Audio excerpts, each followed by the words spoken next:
Hey, what's up, everybody? My name is Derek Springfield, but you can call me Ron.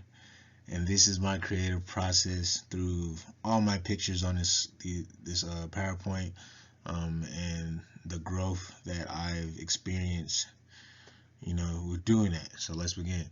Um, First, starting off, I did sports photography. That's all I really wanted to do. Um, the creative process behind this was simple. You know, it was easy because I didn't have to direct anybody. You know what I mean? I didn't have to be in people's face, and because I wasn't quite comfortable with that. So, and again, yeah, being I wasn't quite comfortable with like telling people what to do and all that. And doing sports photography, it's a way of like being invisible, almost, where the person that you're shooting doesn't really know that you're there. And I think that's a good way of seeing this.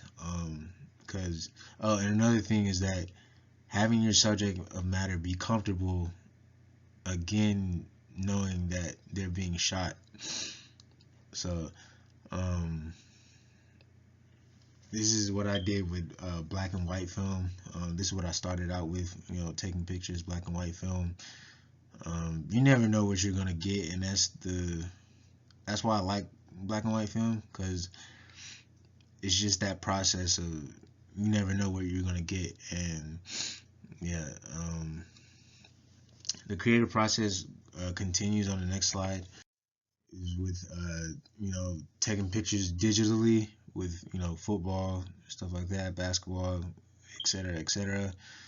um but these pictures, it's kind of different from the pictures before, because yes, I'm there, but they really don't know that I'm taking pictures. So it's kind of different from the first one and the second one. But these were, you know, when my creative process towards this was the same thing as the first slide. Is just, being adaptive of your surroundings.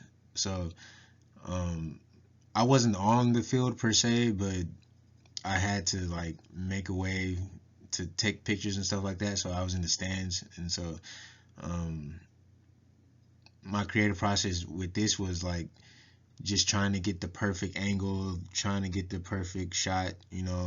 Just keep working with like key moments, trying to get these shots off, and I think I did a good job with that.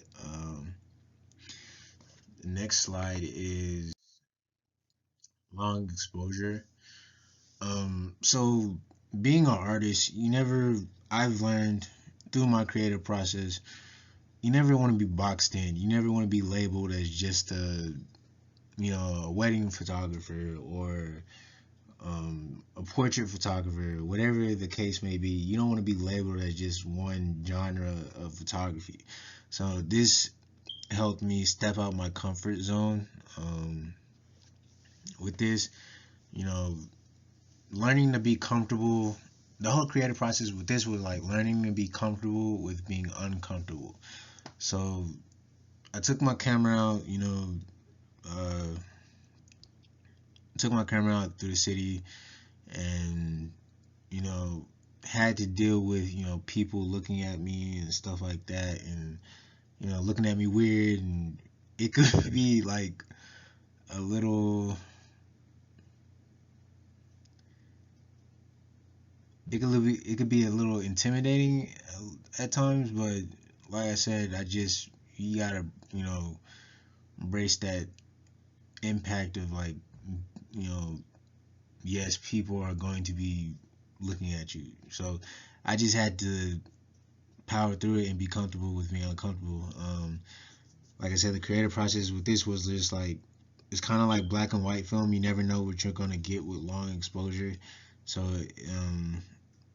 it could be a hit or miss. It could be an accident becoming something that you never predicted was like, oh, that's a cool thing I did. It was an accident, but it came out pretty cool.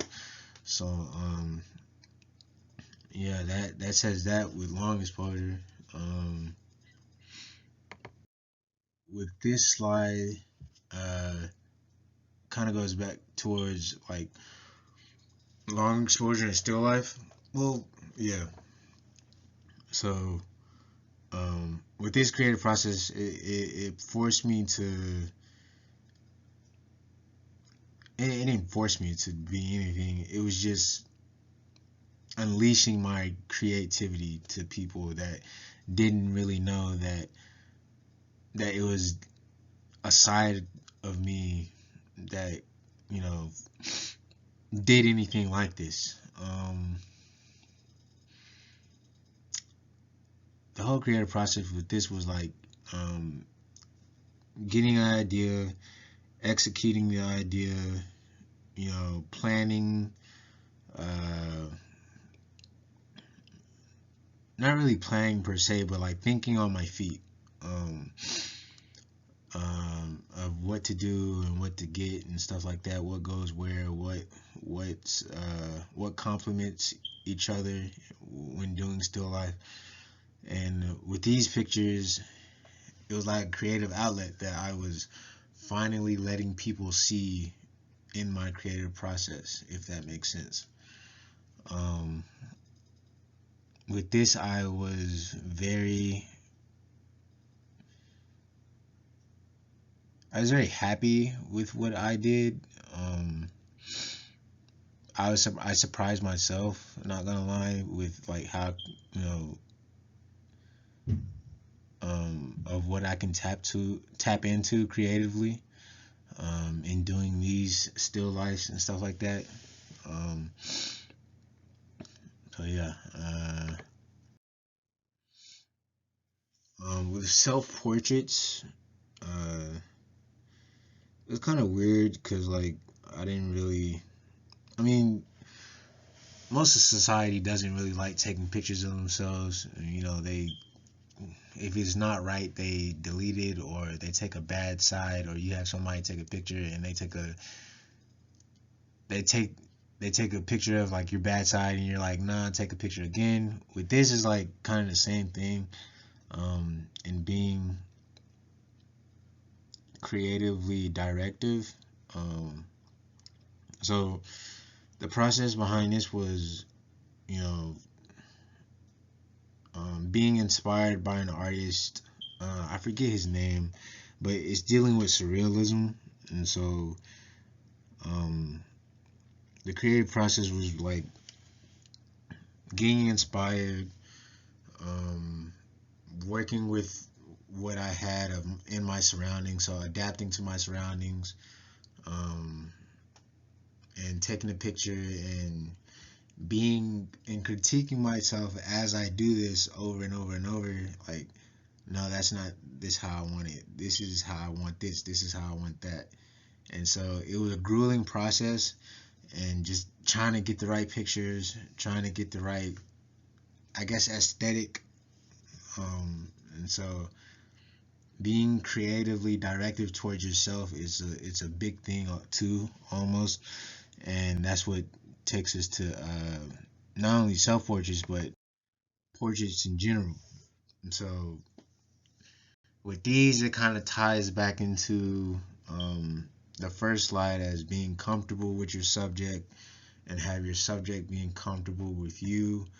Um, Again, it goes back to it goes back to how comfortable people are without you even being there. So like you becoming invisible as the photographer. As I was the photographer, I became invisible per se, as to taking pictures at this party of like 15 to 20 people and them just doing their thing, not really noticing me around the party taking pictures. So that kind of did that, and it kind of led into doing this, which was photography shoots. Um, uh, excuse me. If you would have told me that I was going to do photography shoots in the like years I was like just starting out with photography, I would have laughed at you. But it ties into everything that I've been doing.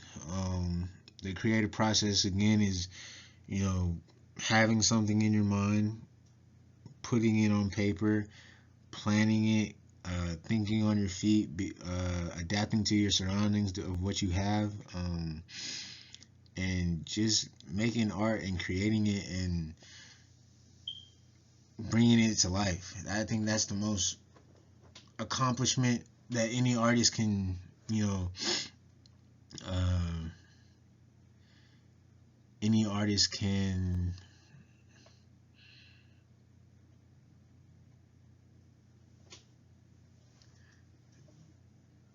What's the word? Any artist can like relate to. Yeah. Is having an idea and then turning that idea into something that is beautiful, and you brought it to life and you finally created it and it's out in the open for everybody to see. So with this, with these shoots, it goes back into everything. It goes back into being creatively directive. I had a huge, well, not a huge problem. I wasn't comfortable with directing people. It was a mental process. And as I went on to do, the pictures that you saw before, it made me comfortable and it made me, um, put at ease as to where I can do this, or having my subject feel comfortable as well with me taking their picture. So it plays an effect on everything that I've done towards this point in my career and my life as a photographer. So yeah.